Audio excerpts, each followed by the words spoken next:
বাংলাদেশের আকাশে পবিত্র শাওয়াল মাসের চাঁদ দেখা যায়নি।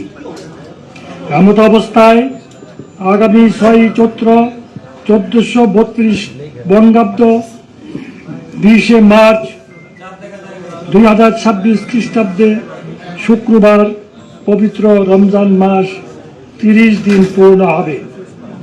7 চৈত্র 1432 বঙ্গাব্দ 21 মার্চ 2026 খ্রিস্টাব্দ শনিবার থেকে 1447 হিজরি সালের পবিত্র শাওয়াল মাস গণনা শুরু হবে। প্রেক্ষিতে আগামী 1 শাওয়াল 1447 হিজরি 7 চৈত্র 1432 বঙ্গাব্দ 21 মার্চ 2026 তারিখ শনিবার সারা দেশে পবিত্র ঈদ উল ফিতর অনুষ্ঠিত হবে ইনশাআল্লাহ।